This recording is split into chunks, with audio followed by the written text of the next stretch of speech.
What a professional outfit we are, eh? Hey, no, the professional thing is to catch this now. That's true. Not an hour into the recording. That's true. That's why we've got to talk through it. There's no harm in ducking and checking, is there?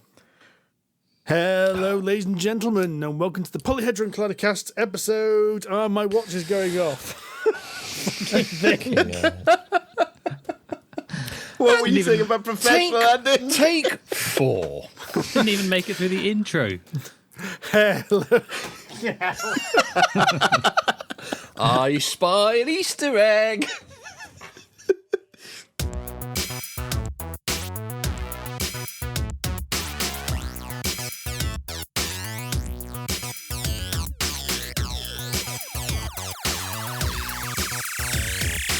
Hello, ladies and gentlemen, and welcome to the Polyhedron Cladicast episode 105, tentatively titled "It's All Going Horribly Wrong." I'm Steve Tudor. I'm Andy Lewis, I think. I'm Sid Gill. I'm John Cage. But no John, no you Rory. put your name in the list You're of in names twice. I put my name in once. Someone changed Rory I to changed John. Rory to John. That's why we got the order wrong. I saw John at the end and went, I'm next. And I wasn't next. It was John that was next.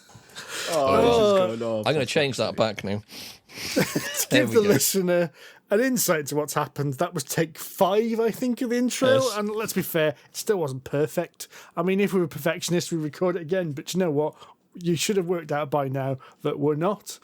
We are Polyhedron Collider, a tabletop gaming podcast, which can't be bothered with professionalism.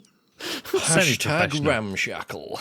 I think other people do professionalism better than us, so let's just leave it to them. Just We've got leave it to the professional. experts. We've got professional audio equipment. That'll do. We're just Yeah. not very professional. I mean, I think it's been doomed right from the start today. I mean, I burnt myself today, and I still can't work out how I did it. I managed to burn my arm, right? I managed to burn my arm. I'm going to show the guys like how you probably can't see it. 'Cause it's whitewashing out. You guys, Oh, yeah, you can yeah, just see yeah. it's like a red mark there. That's the side of an oven tray, and I still can't work out how I managed to burn myself on it. It was like I was trying to take the oven tray out of the oven and close the oven door, but for some reason was trying to swap hands halfway through, and I don't know why I was trying to swap hands. You know, you do something and you go, ow. Why was I doing that? How did I ever think that wasn't going to end badly? That's just the world just telling you, Steve, that today is a day that we should write off. And Yeah, so it's we've getting that decided way. to record a podcast on that very day. Well, that's going to go well, isn't it? Well, yeah, we have to get to the end of it yet. Barely got to the start. God. Has everybody checked that they're recording the right input? Yes. Yeah, 3 We're on- times. Yes. Yep. Yes, we're not recording Yes. silence. When I turned this Yeah. on, it was recording through my microphone was apparently the headset in my Oculus Rift. Not again. Then I realised I hadn't even plugged the microphone in, so that's why. But still. You know how we talked a little bit about how it took quite a long time to make our first tiny little human, our first little meeple, and how that was quite a difficult process to go through. So we thought we would quite like a second tiny human. So we better get going on that, given how difficult the first one was. And then the second one, it turns out, is a lot easier. It's like buses, mate. Yeah. So you're having twins now, mate, or triplets? Thank God, no. But we are having a second one. I think that's news since the last time we podcasted together.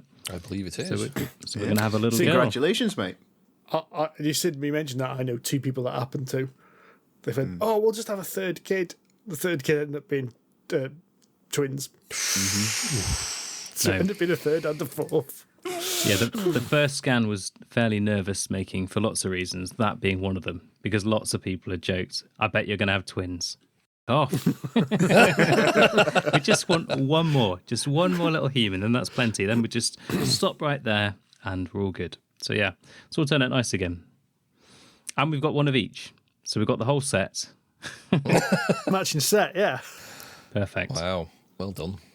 John's completionist theory. That's it. The hardest set to deliberately complete, because we know quite a lot of friends who've got 2 boys. So yeah, all good. More people to play board games with in about, I don't know. 15 years. Yeah. I mean, it's a long game, mate. You can you're open playing Ether there. Fields at that point, John. Yeah, that's true.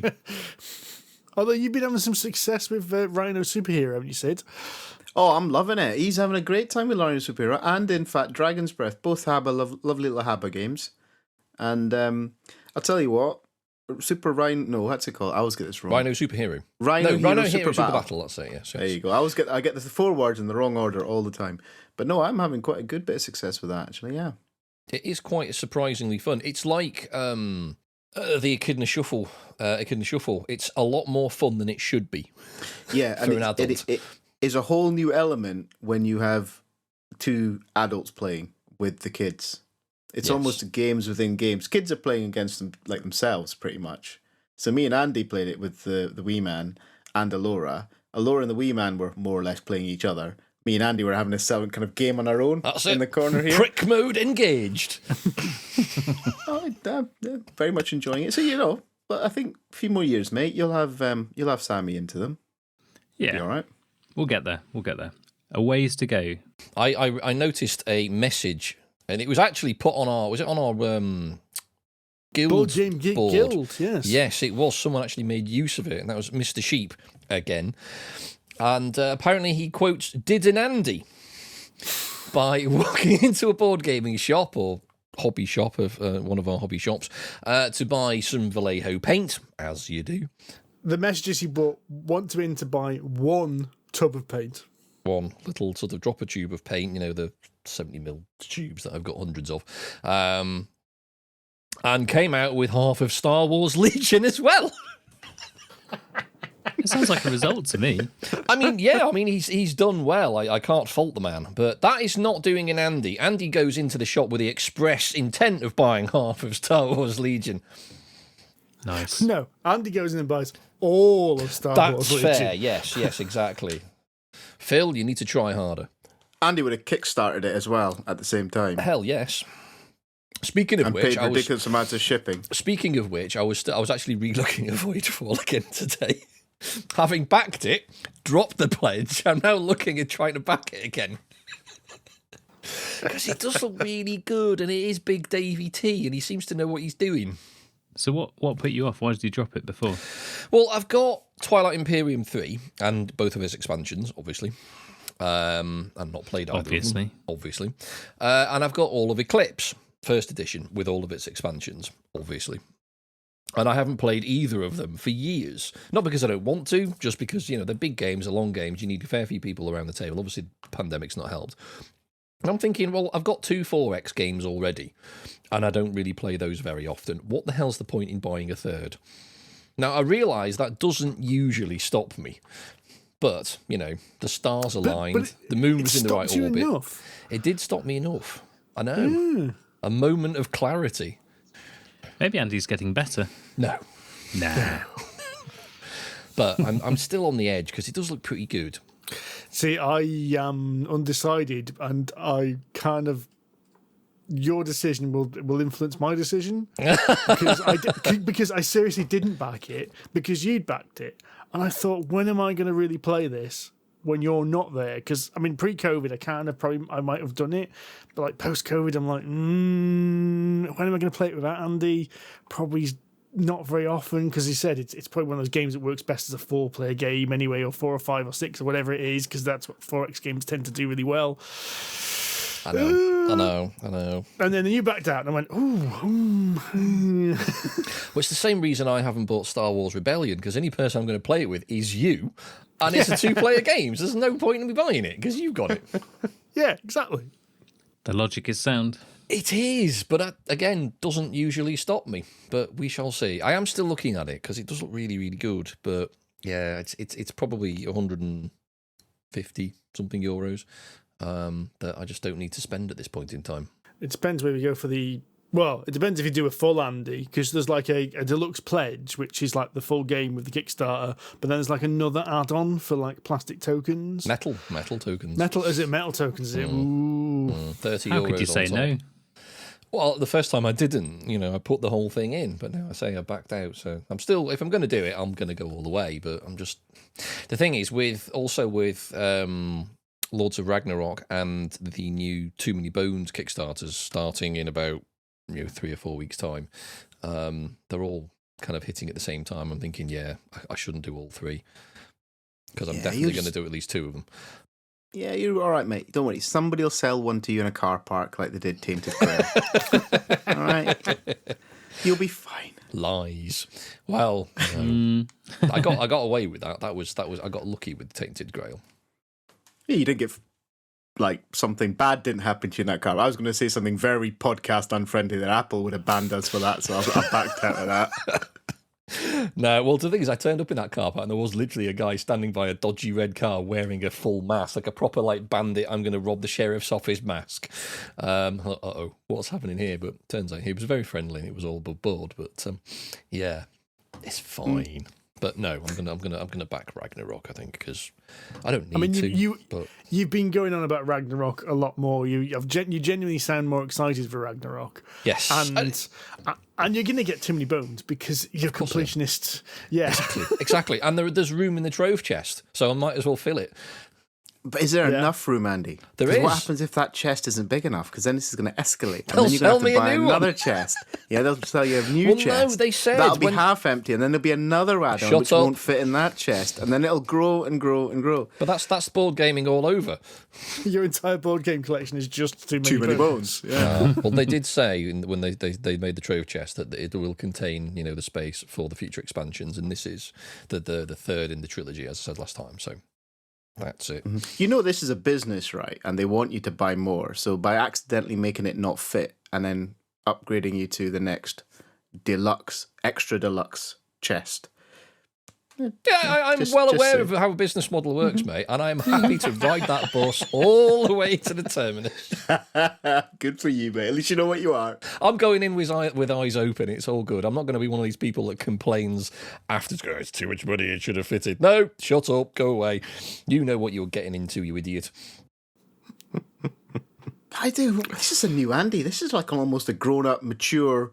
Whoa, sweet child of mine. No. Let's not go too crazy. Let's readdress that conversation when Lords of Ragnarok and Too Many Bones relaunch, and we see how much money he spooked on them to.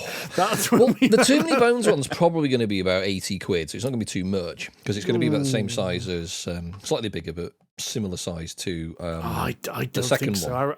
I reckon it's going to be another 50 quid on top of that for reasons we'll get into later in the news. Actually, well, yeah, okay, without the taking into account the increases in price over the years, yes, you're probably right. But yeah, the underwater one that they did, the second one, the expand alone, it's about the same size as that with a little bit more in. So I expect it to be less than 100. Okay, we'll wait and see. Yeah. Anyway, I think with that we should head over to the news. All right, because there's a relevant link at this point.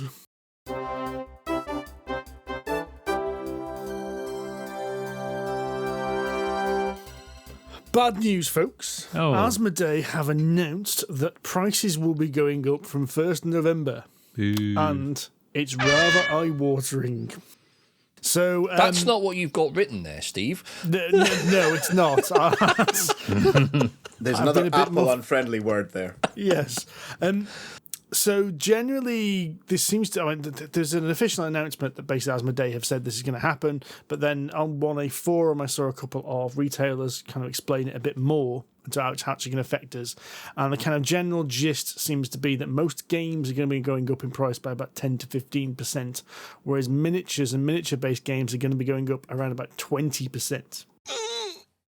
So the examples of this are things like Mansions of Madness, which is one of our favourite games, is currently got an RRP of £100, or £99.99 to be exactly, will be going up to £109.99. Which feels very expensive because I'm pretty sure when we bought it, it was closer to £60. Yeah, I think its RRP when I bought it was 90, but I got it for about I got it for about 60 something. Anyway, the one that really struck me was Eldritch Horror and Outer Rim. Are currently both $59.99 RRP and will be going up to $69.99 RRP. And I remember getting Eldritch Horror for about 40 quid. Yeah. So that's almost doubled in price since that came out. Bloody hell. The one that really got me, and it applies really to Phil the Sheep's little photograph earlier, And I wonder if he bought it now because of this happening. The Star Wars Legion core set is going up from £100 to £120. That's a lot. It's a lot of money for a game. I mean, that seems a hell of a lot. And again, I'm pretty sure that when Star Wars Legion came out, that was more like £80 RRP. So I think it's already gone up quite a bit since then. And I got to admit, same as Phil, I've been looking at Star Wars Legion for a while. I'm not looking at it now. See, I've been watching Sir Astro's painting guide for Star Wars Legion, and I'm not actually into well, I used to be, but I've decided no, not anymore. I'm not doing tabletop battle games anymore because it's just another black hole of cost. And I'm looking at it, having watched Sir Astro, thinking, I quite like the look of this. Maybe I should buy it. But you know what? Not for that. No way. So have they given any reason, Steve? Are they explaining themselves? It's the usual reason, which is kind of everywhere really at the moment. It's the whole thing about the whole production line cost is increasing. So cost of labour is increasing in China, and cost of materials are increasing because of shipping and other things, and then the cost of shipping it out again are increasing. So I don't think that. Well, here are the exact words: these price changes are due to the dramatic increase in raw material and transportation costs in the past year. Well, I'm sure they'll come back down when COVID and all the supply chain problems go away, right? Oh, I'm sure they will, yeah. Because that's how businesses work, mate. Yeah. To use your argument against you. Hey, mate, I don't disagree with it. I'm just saying, gas prices can go up and down. I don't think I've ever seen them come down. Yeah. No, indeed. I mean, this does tie into some little analysis that I did on my the last few years of kickstarting stuff. Now, obviously, that's on Kickstarter. Other crowdfunding platforms are available. We're not the BBC, mate. We don't have to do equal opportunities on this. We don't, but, you know, it's true. But I had a look at what I sort of paid and what I sort of backed stuff for back in, I think it's about 2016 when I first started, so about 5 years ago, and compared to what I'm sort of paying now.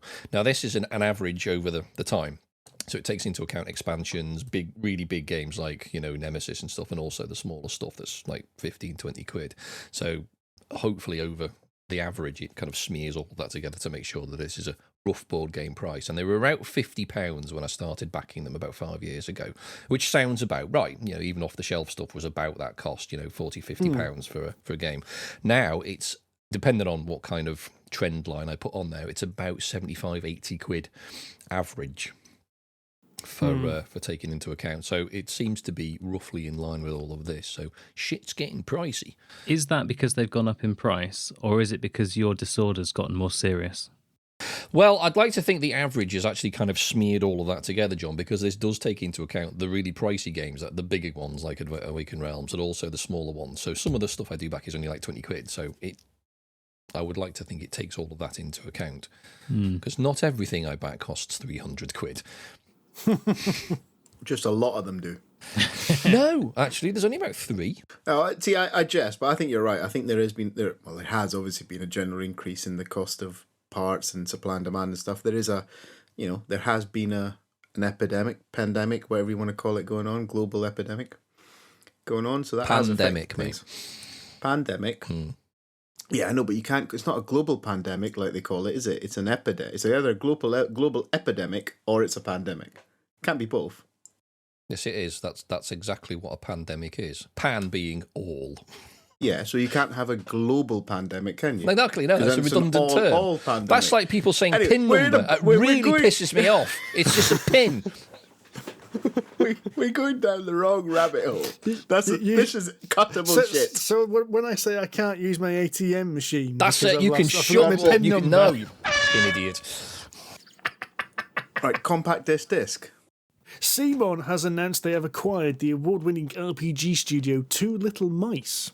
So we might be seeing some new RPGs coming from CMON. Ooh. They haven't announced what they're going to do with it. They're just part of it at the moment. I did kind of wonder whether they'll do some RPGs based on some of like their popular licenses, you know, like Blood Rage, Zombicide. You could see them making reasonable RPGs. I think a Zombicide RPG would be pretty good. Because it's a reasonably good universe. I'm not sure if Blood Rage would work. I don't know. Or Ang, because it seems a bit limited. But I think Zombicide would be really good. I also wondered whether this means they will do RPGs of the licenses they already own. Like, will we see a Bloodborne RPG? Because they've released 2 Bloodborne games.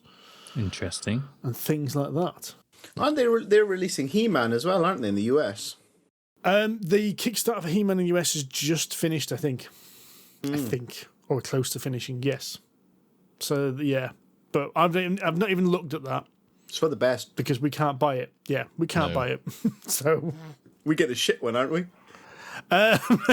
It's from a company I would never purchase anything from. Let's just say that. Due to their prior record. So I wonder if these RPGs are going to come with big boxes of miniatures as well, it being CMON and all that. I mean, it goes hand in hand, doesn't it, really? But I would hope that they're going to release as books that you don't need to have the miniatures for. Because I think that does kill some RPGs when you release a whole load of miniatures for it. Well, yeah, just like the one that's just finished that we talked about last time that I forget the name of, that's been put together by that sort of big whole host of sort of really experienced authors and creators. Oh, Tanaris. That's the one, yes, because that came with... last episode. Yes, that's 3 books plus shitloads of miniatures. So I wonder if they might do it that way. That was a good way of doing it, though, because that was you could buy the books and you could buy 1 book, 2 book, 3 books, PDFs of them, and then miniatures were at the top end, weren't they? Yeah, I think that would be, if they were going to do it, that would be the way to do it, but we'll see. Right, and so, speaking of RPGs... The Daddy. Big news. Yes, big news. The Daddy. The big news is the next version of Dungeons & Dragons will be released in 2024. The terminology is a bit cagey. Some people are calling it 6th edition. Some people are calling it 5.5. Wizards of the Coast themselves haven't really given it a name. They've just said the next version of Dungeons & Dragons. All indications are, from the video in which it's announced, that it will be fully backwards compatible with 5th edition, regardless of what it is. So it sounds like there's a lot of tidying up going on and rebalancing, possibly. And it sounds like it's not just a simple rewrite, but keeping the same rules, because otherwise that doesn't require another 2 years of work, or 3 years of work, actually, does it? So, yes, brand new, fully backwards compatible. Who knows what it's actually going to include, but we'll find out close to the date, no doubt. I'm sure. Well, that's only 3 years. That's not long. 3 years away, yeah, which will be... I made a note of it, actually. 5th edition came out in 2014, so it'll be 10 years since 5th edition came out. God, that's... Jesus. That's gone quick. Well, we didn't actually get on board. We didn't get on board until about 3 or 4 years after it came out. I remember listening to loads of other podcasts reviewing it and going, oh, I really fancy the sound of this. And it was actually John that kicked it off, because John said, oh, I fancy playing an RPG. I said, well, why not go buy the Dungeons & Dragons starter set? I'm like, all right then. All right, I will. Yeah. And off we went. Included in the news with that is there's a Twitter announcement came out looking for like a job application Twitter from Wizards of the Coast, which has been asking for people with, practically announced a new part of Wizards of the Coast, which is Dungeons & Dragons Digital. And all that they basically said is they are looking for people to join this team. Not much basically on, where we go, character artists, cinematic artists, engineers, UI engineers, C++ programmers, all kinds of things like that they're after. All based in Austin, Texas. By the looks of it. I didn't realise they were looking for C++ programmers. Yeah, loads of them. Back in a minute. Engineer to principal engineer, lead UI engineer. Now, there's a lot of speculation at this point because no one quite knows what that means. And they said, and looks like there's a whole logo here of Dungeons & Dragons Digital. And one of the theories is, does this mean we're going to get a dedicated Dungeons & Dragons virtual tabletop program? So like Roll20 or Foundry or Astral, which is actually run by Wizards of the Coast directly. You got to think that the makers of Roll20 must be feeling a little bit nervous if they've been reading that news, because surely a lot of Roll20 a lot of their money comes from D&D. I think I remember reading somewhere that across all versions of D&D, and I think if you don't include Pathfinder, it's something stupid like 95% of games on Roll20 are Dungeons and Dragons, and if you include Pathfinder, it becomes like 99% of games on Roll20 are Dungeons and Dragons related. It's, when we use other games on it. I think we are very much in the minority. Mm-hmm. Yeah, we're also in the minority that we're not buying the modules from Roll20. So I think there's a lot to be said here that, I think given how much success we're having with some of the Free League premium content, it's making life a lot easier to play online. It makes sense for Wizards of the Coast to get on that bus, and why not do it themselves? They're big enough. And who's to say they won't just ingest Roll20 or Astral or somebody and build upon it? Actually, no, I was wrong. I've just looked it up. So 5th edition accounts for about 55% of Roll20, which is actually a lot smaller than I thought. Oh, that's smaller.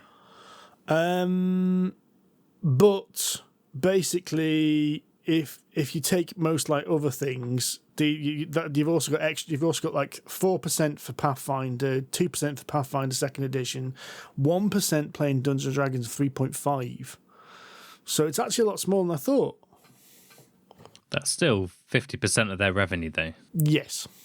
I think it's going to be even smaller on the other platforms where you can't buy premium content, module content. I think it's only Roll20 you can buy modules from, pre-made modules. I believe so at the moment, yes. Yeah. Andy, you have put in a load of information about 2 Garphill Games expansions for Viscounts of the West Kingdom. And just for the West, is it just Viscounts of the West Kingdom? Or is it's it just for Viscounts, yes. So there are 2 expansions been announced, but they're not going to hit Kickstarter until February 2022. So there's a little bit of time yet. So I'm not going to go through all the garb yet. We might as well do that closer to the time. But it did make me think of something. Oh dear! That it annoyed me, but now I've actually gone back and checked all of the other stuff that's been going on. It's less annoying because I'd completely forgotten that I'd actually backed the next expansion for Architects as well, because of course there's one, because Garphill throwing out expansions now. It's basically like, it's morning, there's another expansion out now. But I was going to get annoyed because I've just received the collector's box for Paladins with its new expansion and sort of decanted all of that and discovered that the insert is just a waste of time. You might as well just bag it all up anyway. Out it went. But But I was getting annoyed because they haven't released an Architects one. Now I've got 2 small boxes for Architects and Viscounts and 1 fucking great box for Paladins. And I was like annoyed because they haven't done one for Architects and that one came out first. But I've just checked my my pledge for Architects for the expansion and it contains a collector's box. So it is. So basically, since you're all spun up for a rant. And I've been disappointed. Having done some research, I've actually kind of, it's all right. It's wind has been removed from your sails. It has, yes. Oh, dear. Feels rubbish. And, of course, yes, the Viscount expansions will come with a collector's box as well. So it's all good.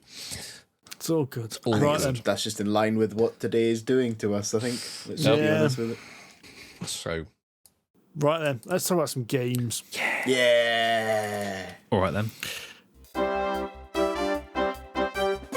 At the weekend, we played Unfathomable, or as we like to call it, or Battlestar Squidtacular.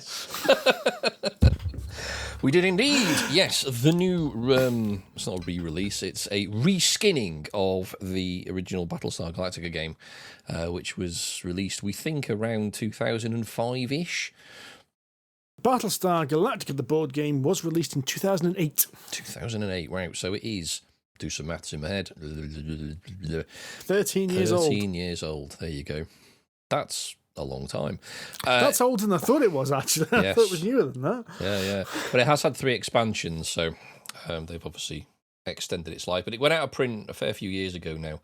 And so people have been sort of looking for it on and off because we do really, really like it. It's, I think, one of the best, if not the best, sort of hidden information, stab you in the back, traitor type sort of games out there. I think it's certainly the one that I'll go to. So I got Unfathomable just because I thought, well, why not? We like Arkham Horror, we like stab people in the back kind of games.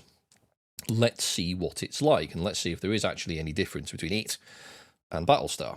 And it turns out not much, which to be fair is not a big surprise. Is that a bad thing? Not at all. Really, no. I think let's probably explain the game for people who haven't played either yet. So on this game, you're on an ocean liner, and you have a bunch of passengers and yourselves are like typical Arkham Horror style characters. Although, admittedly, if you played in the Arkham Horror games before, you're completely new characters. Yes. So it's not your usual, Ashcan Pete and Monterey Harvey Jack Walters and all them, and Jenny Monterey Barnes Jack. and all that. Yeah, no. Yeah, actually new ones. And as you play, you're being attacked by deep ones. Mm-hmm. So deep ones appear on the board, and then will board the ship, and then they'll either come and punch you, or they'll come and kill passengers, or they'll come and trash the ship. With jazz hands. With jazz hands, yes. The models do look like they've got jazz hands, which is quite unfortunate, because it's one of those things that once you see, you can never unsee. So, yeah. But it's jazz, 1920s, it makes sense. Webbed jazz hands, no less. Webbed jazz hands. And you have basically the way the game works is there are 4 main resources as well, which are souls, which represents the amount of people on board the ship, fuel, food, and sanity. If any of those tracks drop to 0, it's game over. And also, if the ship is completely destroyed, as in it's taken all the damage cards, then it's game over. Game over as well. It's cooperative, apart from a number of individuals, depending on the number of players in the game, may well be Deep One hybrids, pretending to be humans, or cultists, depending on the game mode you're playing. Yes. And they will be chosen secretly, and they may not be revealed right at the very start. They may end up turning up halfway through, and their job is to try and tank the game. And the main mechanic in the game is you've got the ship in front of you, and you can take actions, which is move around the ship and do different actions. But the main crux of the game is at the end of every turn, there'll be a card revealed, which is a crisis. And everyone has to try and resolve this crisis. And that's done by feeding these little tiny cards in, and each one's got a number, and you have to beat the target number of the crisis. Okay. The way the traitors work is really good. And what happens is there'll be several. Is it 5 or 6 different skills, Andy? 5 plus the 5. traitor one. Plus traitor one. There's 5 different skills, so it'll have certain skills can contribute it, so they add that number, and certain skills do not contribute, so they remove from there. You get 2 mystery cards go in, so there's always a bit of randomness, and then players want to contribute secretly cards that will help, except the traitor will want to secretly contribute cards that hinder. Mm-hmm. And usually what happens is, a lot of them are, if you pass the test, nothing happens, and if you fail the test, bad stuff happens, which means more deep ones appear, or more damage gets done, or more resources get removed. The other thing is you get 2 big monsters, 2 deep ones, Mother Hydra and Father Dagon, which can crop up on the ship. One of them spawns more deep ones, and the other one starts smashing up the ship, doing more damage. The way Battlestar Galactica worked, if you've ever played it, is you had to try and get the ship up the travel track. Once you got to the travel track, you jumped away, so you hyperspace jumped. Well, of course, you can't do that in a boat. So what this does is you still have the ship movement, which you use to work out how far you're going to move, and once you've got 16... No, it's 12, sorry. 12. Once you've got 12 cards of those numbers, you've won the game. But it also has a spell track, and what it basically means is as the game is progressing, you are casting a banishment spell, and as the spell progresses to banishment, it basically kills everything on the deck. Hopefully that's all deep ones, because if your people are on board on the deck rather than inside, it also kills them. But it also means if you've got any deep ones inside the ship, it does nothing to them. Yes. So right, okay. There's 2 of these tracks to balance. Now, if you've played Battlestar Galactica, that should all seem reasonably familiar to it, because it's 90% the same game. The major difference, in my opinion, is the difference between this banishment spell and the banishment spell versus hyperspace jump. The rest of it works all the same, though I think it's been simplified quite a bit in subtle ways. I think the characters weren't as complicated as Battlestar. Because Battlestar had this whole thing of almost all the characters were very thematically tied into the TV programme. Mm-hmm. So, for instance, you had one character who didn't turn up until the second round of the game because in Battlestar Galactica they were stranded on Earth for the first half of the first season. And then there was, if you had, I can't remember the character, but if you were Gaius Baltar, for instance, you were suspicious because everyone thought he was a Cylon, you got extra suspicion cards at the start of the game, and that doesn't appear to be in there either. No, it's the suspicion cards, I don't believe, are used until you become, basically reveal yourself as a traitor, and then you get those, and you just basically sort of throw them and use them. No. As in the cards which tell you whether you're a hybrid or not. So if you're Gaius Baltar, you start off. You have to put more cards into the game. If you have Gaius Baltar playing, and he gets dealt more cards, there's more chance of him being a Cylon. Oh, I see. Oh, of course. Yes, he gets 3 instead of 2, something like that. Something like that. Yeah. So those little things seem to have been removed to streamline the game a bit, and I do think they help. They take a bit of the clunkiness. The other thing is as well, because there's no ships. In Battlestar, you're launching Vipers out and attacking the Cylon Raiders. That's all gone. So a bit of that has been taken out as well, which removes a little bit of the complexity. Yes. And also removes a bit of the boringness out of it, because if you're a pilot, if you enjoyed being a pilot and being effective at shooting down Cylon Raiders, that was cool. But if you're a pilot, your job every turn was to go shoot down Cylon Raiders, regardless. So some things have been removed. I think the Quorum cards, but that might be from the expansion. I think they got removed as well. I think their expansion. I can't remember. It's been that long since I get played confused, you see. But I've only played Battlestar Galactica with a whole host of expansions, you see. So I can't remember. I don't know what's in the base box and what isn't. So most importantly, is there an equivalent of the airlock? No. Yes. Well, no, there isn't, because the thing is, the airlock's part of the expansion as well in Battlestar. It doesn't exist in the base game because the airlock's part of Pegasus. It's not part of the base Battlestar. So in base Battlestar, you cannot put people in an airlock. But there is a brig. There is a brig in both of them. So it's basically the same as the base box of Battlestar. Yeah, so you can't kick them overboard, unfortunately. No. That's disappointing. But you can brig them. And I'm sure in inevitable expansions there will be probably a similar mechanic, I'm sure. Cool. That sounds good then. It is. It is. Yeah. It was bloody excellent, I have to admit. It's really good. I mean, it felt really polished as well. Everything from the handouts, the character sheets, the art, everything felt really nice, actually. There was only one thing that when I was coming home after playing it with you guys, that was bugging me a little bit. And that was the size of the cards. Oh, that's traditional FFG Munchkin cards. I know it is, and I fucking hate them. Right? It sounds such a silly, trivial thing, right? But my big man-sized pig-tit hands, right, don't hold little things like that, and it feels just uncomfortable. I don't know. Everything else, you're right. Artwork, everything. And then the art was all shrunk down. If they were like a regular sized card, you could pick some more detail up off the artwork, because it was beautiful.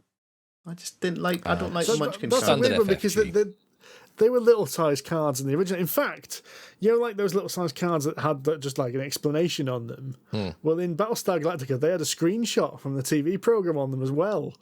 So this is the thing. You know the little waypoint cards. That's where I particularly noticed it, because the waypoint cards had like a I think Maelstrom is one that sticks in my mind. It was like a whirlpool, and then the text was all squashed in the bottom half of the card, and it was just like, it doesn't, make it a bit bigger. Just, I don't know. It sounds such a silly thing to be upset about, but it was something that was playing in my mind on the way home, thinking about it, thinking these cards are too. Why were the cards so wee? That's what I was thinking to myself. No, you're not going to go away from that. That's FFG's trademark, basically. Yeah, they've got 2 sizes of cards. They've got the normal size cards, and you've got the baby, so the half size cards, and that's it. That's in every FFG game. I'll be writing a letter. I suspect it may fall on deaf ears. Well, yeah, will. But the point is, I'll be satisfied. My need to write a letter will be sated. Their entire business model is based on those little cards. Well, they've got it wrong, damn it. They've got it wrong. The miniatures were lovely as well, though, actually. Oh, the whole thing. I mean, I'm being a bit unnecessarily stupid about it, but the whole game was absolutely stunning. The board was beautiful. The little dials for all the resources on the board were really nice, well done. Everyone could see the board clearly. The text was on the board, was a decent size. It was fantastic to play. The whole thing was played. The little character cards with your little story on the back, the biography of your character was really well written, and fitted the time of it was the setting, the 20s and stuff like that, and it was really well done. Yeah, you haven't played any of the Arkham games yet, have you? No, I've played Eldritch. Have you? Okay. Right, so you're probably familiar with the cards and the character sheets and stuff. Okay. Yeah. Did you ever play Battlestar before, Sid?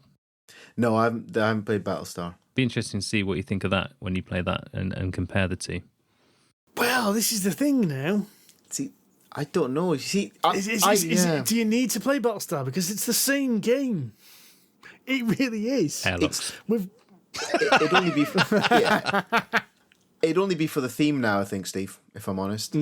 I quite like the theme of Unfathomable in a way. I quite like the menacingness of the Cthulhu mythos. I thought fitted the tension.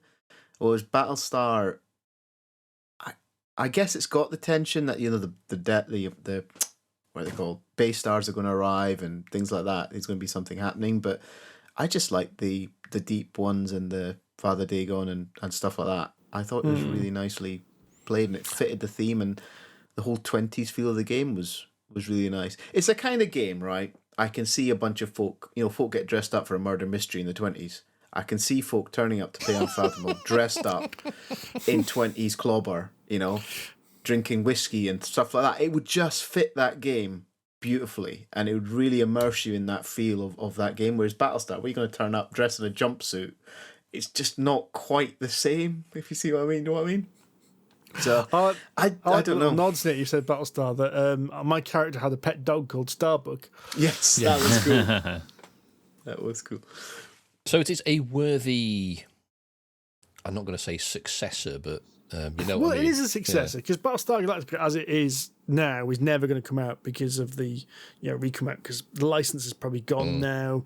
You know, it's, as you said, we're getting on for 15 years since the TV program came out. You know, most people, that's ancient in TV land. It's you true. know? The boxing episode has happened now, so you know nobody wants to go back to Battlestar anymore. I think maybe that's what killed the license. It was the boxing episode. They needed to get that into the game somehow, and FFG went nope. I do think that the theme of Battlestar wouldn't work as well anymore. I think it's kind of had its time, and it's had its. You know, if you drop that on the table now, who's going to know about it apart from old people like us? Whereas Cthulhu's everlasting, isn't it? It's going to perpetuate. If the literature is to be believed. How much does this one retail for? Lots. Scarily amounts. Yeah, its RRP is 80 quid, I think, but I got it for a little under 60. Okay. That is on the steep side. But as we've discussed, that's starting to become the going rate, unfortunately. And it does have minis in it. Very nice minis, actually. Yeah. I mean, FFGs, the last few years, actually, I think it's probably since Fallout and a couple of the later Mansions expansions, their miniature process has been really significantly improved. The miniature quality that they're throwing out these days is really quite high. The definition on them is very, very good. So, you know, they're almost pretty much as good as the Games Workshop stuff, I would argue. Almost. I mean, there's an interesting question, actually. 60 quid, yeah, that's quite high, fair enough. But how playable do you think it's going to be? Could we go back and have another game of it and still enjoy it as much? Or have we done it now? Yeah. No, I mean, I've played Battlestar Galactica about 10 times. And it became an event because we used to play like 6-player of that. So you try and organise a point where you can get full 6 players. Yeah. And it does, I would say we played it 4 when we played it yesterday, and it worked perfectly well. I do think with more players, that game does work better because there's chance of multiple traitors. Yeah. And so the suspicions start getting higher. And, you know...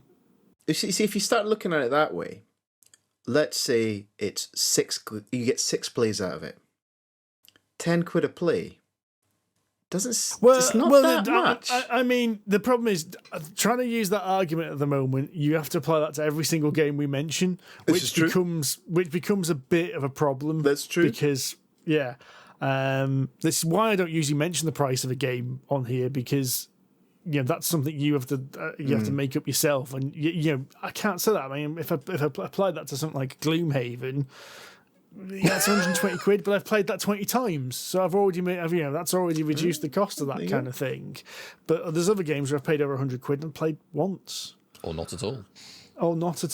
So that's a difficult one to discuss in a particular game. I would say if you liked Battlestar and haven't got it, think about buying this because it gives you that experience easily. Very much so. And in a really well done. It's knocked off all the rough corners that were on Battlestar. Yeah, I mean, we've said previously when we talked about who goes there that would I go back and play Who Goes There again? And we said no, I wouldn't. I'd go and play Battlestar. Yeah.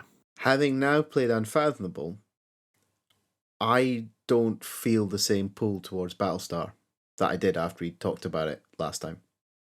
It's based on what you guys have said about it. I still probably want to play it, but I don't feel as kind of urgent to go and play it. Well, no, it's the same game. I mean, basically, I would play Unfathomable and or Battlestar in favour of Who Goes There.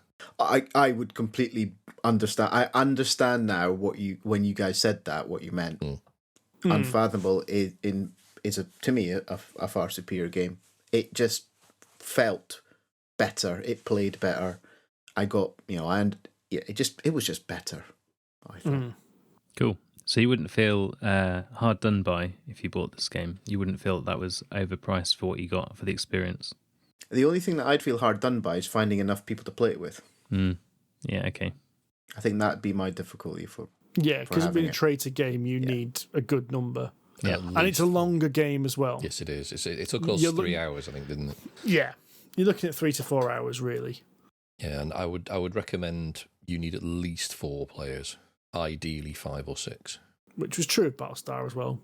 As I said, we always tried, when we're playing Battlestar, we always tried to make it a big event with 6 people because that's when it did come out and really work well. That's Unfathomable, which is out now. We also played a couple of weeks earlier Dark Moon, which was originally Battlestar Galactica Express, which was a print and play game available on Board Game Geek.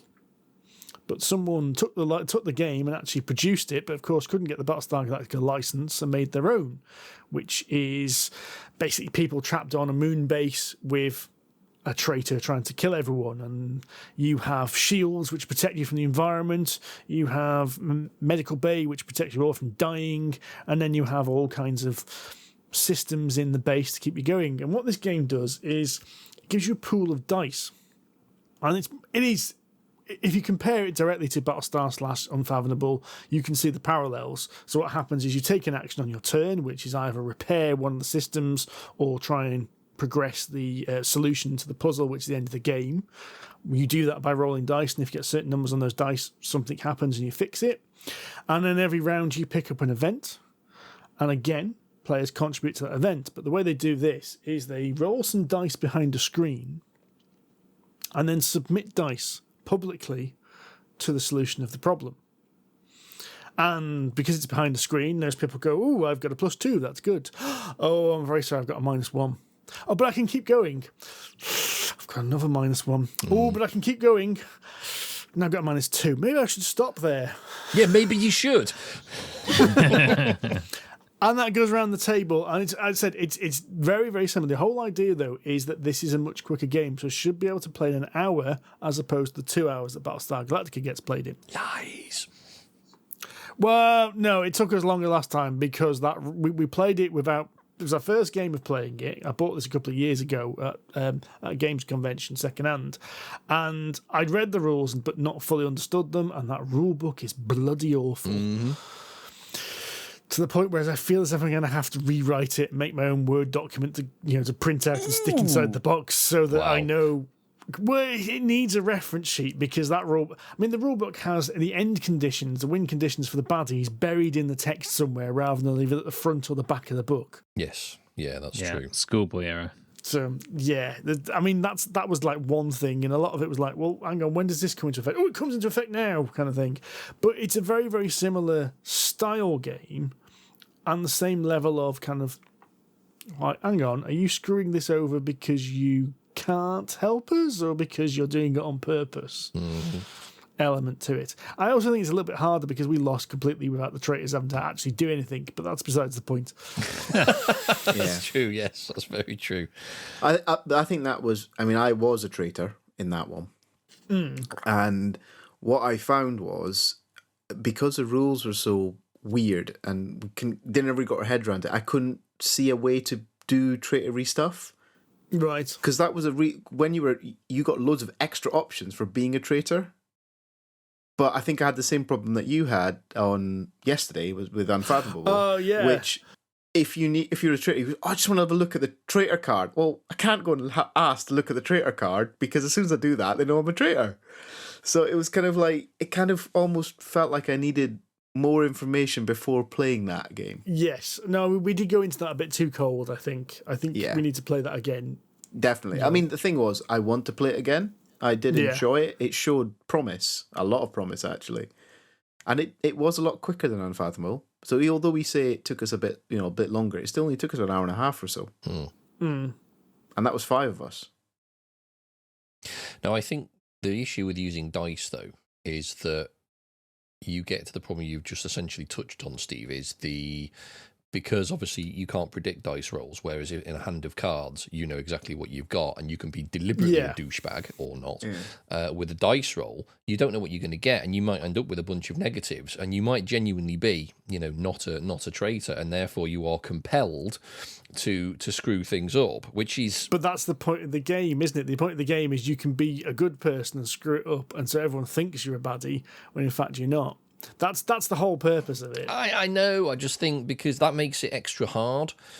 Because, I mean, as you say, we basically broke the base without really anyone else needing to. Yeah, but I've done that in Battle Style as well. I've played Battle Style where the Cylon has done bugger all and the humans have lost. By their own stupid fault. Yeah. But, I mean, we mentioned that just as a counterpoint because we played it. I do think we need to come back to it in a few weeks. I think so. With some more plays under our belt and with the rules actually unpicked properly, so we know what we're doing right from the start.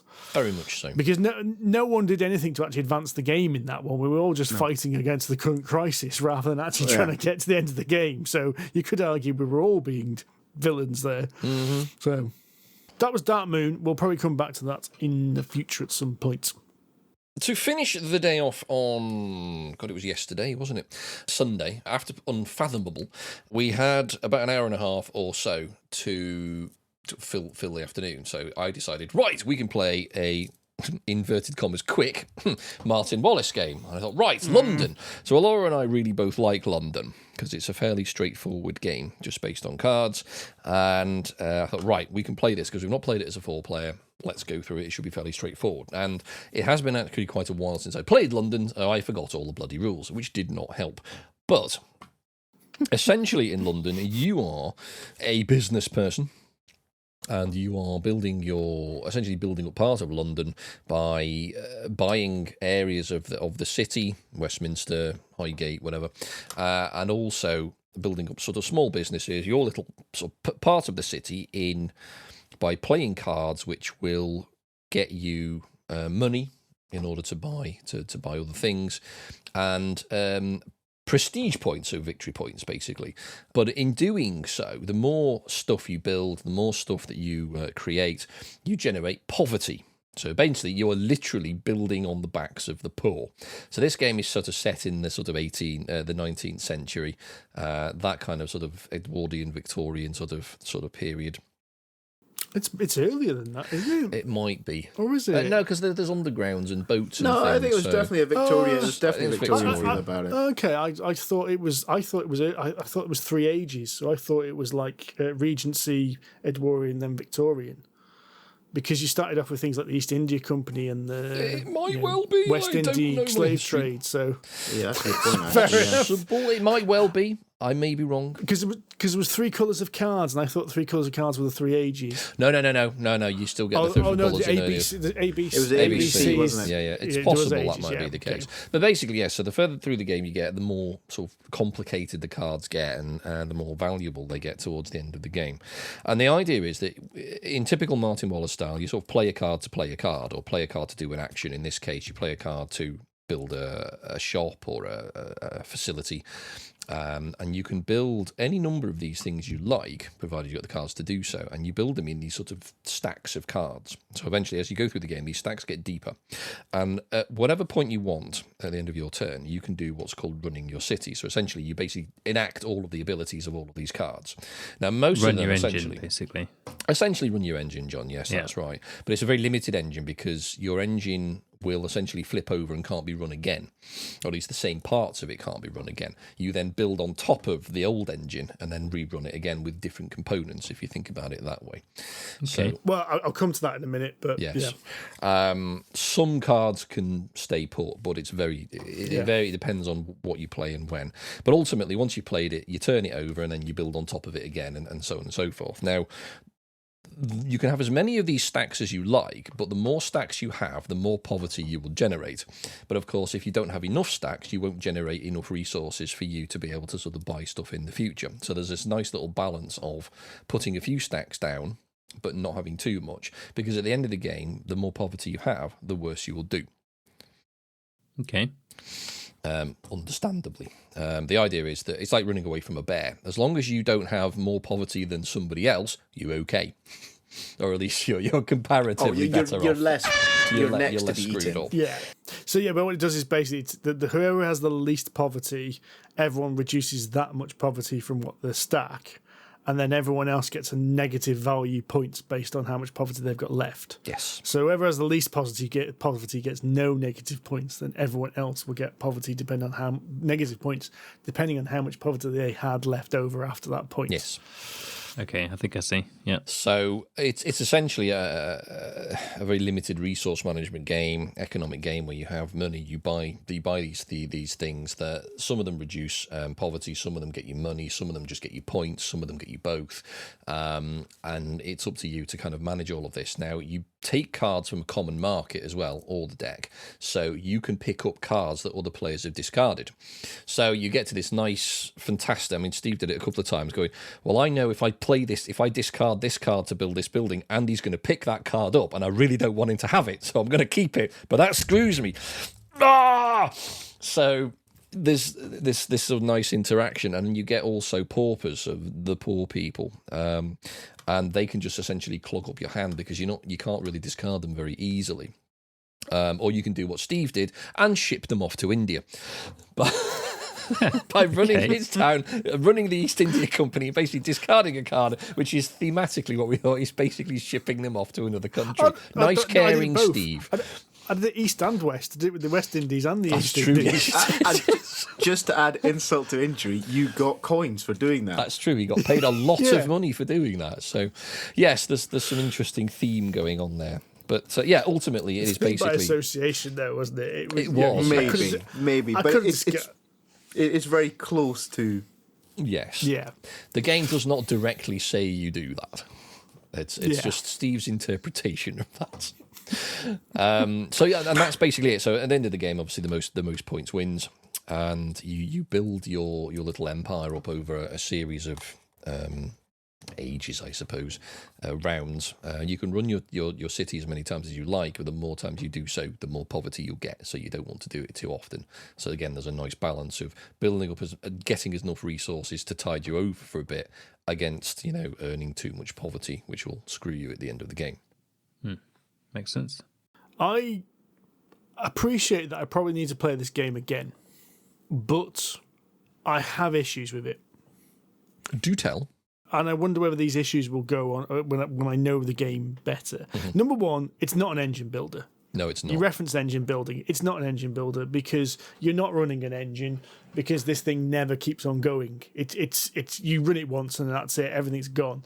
Yes. So you get some juicy cards and you think, oh, hang on, it's not like Wingspan where I'm going to run this every turn. No, it's going to get used once and then it gets flipped over and that's it. Mm-hmm. And I mean, there was I think I saw 2 cards which could stay. One was the street lamp one, and one was the Natural History Museum, I think. Which there's a few more, but there aren't many. There aren't many. But there weren't many. They were rare. My major gripe with this is actually quite a weird one. I thought it overstayed its welcome for me. I thought it was going to be quite a quick game, and it wasn't. It took us best part of 2 hours. Now, of course, that included Andy teaching it, And I must admit, I got very flummoxed by Andy's teach. And partly Andy me, forgot and the partly rules. I'm sorry, that's Andy my forgetting fault. the rules. That's my But fault. I wondered like how long it was supposed to take, and I looked up online. And it says about an hour and a half to 2 hours anyway is what they recommend that the game actually takes 4 players. And there was a point about half to 3/4 way through the game where I went, I've seen everything this game's going to do now. Unless this has got something really showbiz in that bottom half of the deck, I can't see the point of carrying on, if that makes sense. I don't mean the point of carrying on because I'm not going to win. I kind of thought, it's just this rinsing and repeating over and over again now. Because you weren't building an engine, because you were basically starting from scratch every time you ran everything, I didn't feel as if I was actually making any progress. I didn't feel what I was doing was building anything. I just had some victory points and some coins which would disappear the next time I had to buy anything. And then I had to scrabble around looking for cards, thinking like, well, now I need to, because you need to buy things because the expensive things are generally the better stuff. So then I'm looking for, well, now I need cards to get me some cash. It just, I don't know. I never felt like I was actually doing or working towards something. I felt like I was just scrabbling around to get it done. And I think that an hour and a half to 2 hours of doing that was too much. I think an hour of that, which is, I get the impression you get that with a 2-player game, would have felt about right. But an hour and a half, I was just like, oh, no. Bit too long. It is a lot quicker with a 2-player game, you're right. I mean, Alora and I can get through it in about 40 minutes with 2 players. I mean, I would say that's because we've played it a few times, so we're a little quicker with it. But I can kind of see what you mean. I mean, it was your first game, so the first time we played it, we were completely flummoxed as well because we just didn't get it. Like, oh my god! And we got to like the last third of the deck, and we've got no money. What the hell are we going to do? Because generally, in the last third of the deck, the more expensive buildings that are worth more points come out, and very few of them give you money back when you run them. So you need to have built up this sort of backlog of money before you go into that section of the game. And it's really hard to do if you don't know it's coming. Now, I did warn everybody, in fairness, but you're never really prepared because you don't know what you're looking for, and I understand that. So you play it again, and you kind of expect it, and you do a lot better. But yeah, it's really hard the first time to wrap your head around what's expected of you. So I can appreciate that because we fell foul of it too when we played it. It's a difficult game to get your head around the strategy of it. That was I didn't feel like I could put a strategy in place. I just felt that I was whatever I tried to do was always until I ran my city. And as soon as I'd run it, my strategy's gone. Yeah. And I felt like I was constantly chasing coin or constantly chasing resource. So you said it was a limited resource management, limited engine build. It's just, to me, it just felt limited across the board. I just never felt I was doing That's kind of the point, though. You, in a way, you're essentially trying to make the best of what you can find. So it's one of those kind of games. Now, one of the things that you guys didn't take advantage of, and to be fair, I didn't either, but I didn't need to because I played it before, is that you can take a loan whenever you like. Now, granted, it has negative effects towards the end of the game if you've got loans outstanding, but you don't have to just have the money you have. You can just go, oh, well, I don't have enough money for that, so I'll take a loan and then buy it. Now, of course, you've got to pay it back. Yeah, that loan there was nothing about that loan that looked attractive, though. No, it's to get you out of a hole, and then, of course, it generates you poverty. Yeah, but I hadn't put myself in a hole yet. That was my problem, is I just couldn't, I just didn't see it. I couldn't see how this game worked, and it didn't click for me at all. And it just, as I say, don't know, you need to play it again, because the first time you play it, it's really confusing and you'll get it wrong. We did every time, seriously. We screwed up as well. Yeah. As I said, I acknowledge that, but I do also feel that there wasn't anything in that game that sometimes you play a game and you're thinking about how I could have done better. Yeah, you play a game and you're there going, "Wow, yeah!" All the drive home, because it's about an hour's drive home. It's actually more than an hour's drive home from yours. And a really good game has me thinking all the way home. Well, what if I'd done this and what if I'd done that? And I didn't think that at all about that game. Interesting, because I didn't feel as if I'd made any wrong decisions. I didn't feel as if many of the decisions I made impacted me later on in the game. Because there's no planning, because you can only interact on what's in front of you at the beginning of your turn. Like, as you said, there was like a couple of turns we could try and build something up and think, right, okay, I can play this, I can play that, I can play that. I need this card to discard that. I need a pink card to make sure I can build that. Run me build it, run me city. I'm back to square one again. I think I would find that really frustrating.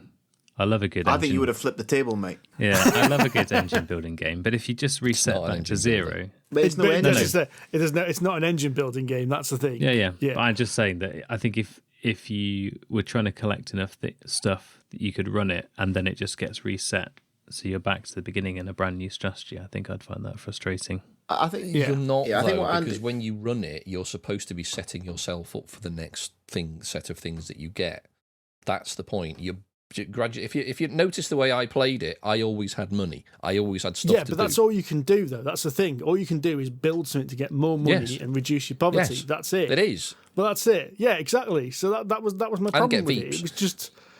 Well, yeah, and get victory points, but I don't know. It didn't click with me at all, and I'm not entirely sure a second play is going to fix that because, as I said, I couldn't think of anything that I would do differently because there's no way in which you can think of ways you do differently, if that makes sense. Don't discard the brown cards at the start that give you 6 and then give them to me. That's what you did wrong. But that's another issue, actually. Bang. It's one of those games where position around the table can have more an effect on the game than anything else. If we'd have sat a different way, if we'd have interspersed or sat in a different order, that I was sitting next to you, so I didn't know I was discarding the good cards because I'd never seen the cards, and you're straight away going, "Well, that's a good card. I'm having that." Yeah.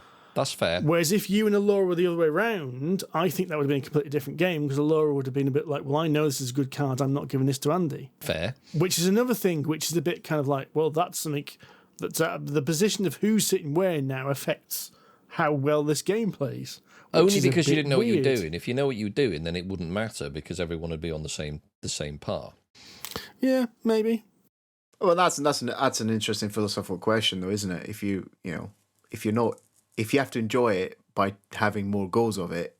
No, I think you were just you have to get were through at a that learning disadvantage period. because you didn't know what was good and bad, and that's a fair, but we fair can point. But you can say that about any generally- game, surely. Yeah, but generally speaking, I'm at a disadvantage when I play with you guys, just because of my lack of experience on the mechanics and everything else like that.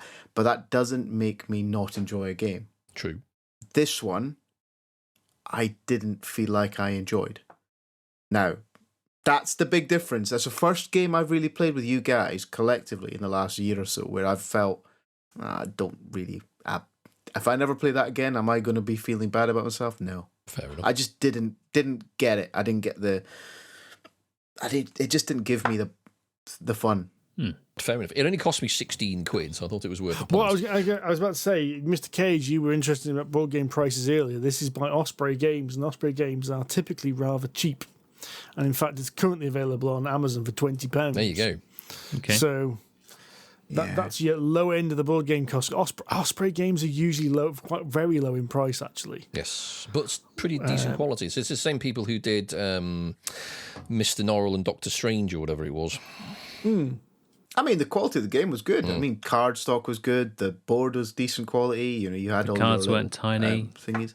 The cards were ones I could hold. Could read. They didn't look like I could swallow one by accident. Right. This is why we keep the crayons away from Sid, so he doesn't chew them or draw on the walls. Well, I think we'll call it a day there, folks. Thank you very much for listening. We have been Polyhedron Collider. If you enjoyed this ramshackle nonsense, please give us a like on your podcast platform of choice. If you'd like to chat to us, we are on Facebook, Twitter, all kinds of places. Just look for Polyhedron Collider. We are on Board Game Geek Guild 2726, where you can look at Phil the Sheep's bounty of Star Wars Legion stuff he's purchased. and the Vallejo yellow paint. And one pot of yellow paint, yeah. I was thinking about Phil the Sheep last night. Oh dear. For all the wrong reasons. All the wrong reasons. We really don't need to know. You're a very strange man, Steve. Well, did anyone watch the mating game, Richard Attenborough programme last night? No. Okay, well, all I'm going to say is sea worms and their double penis jousting and leave it at that. Tatty bye, folks.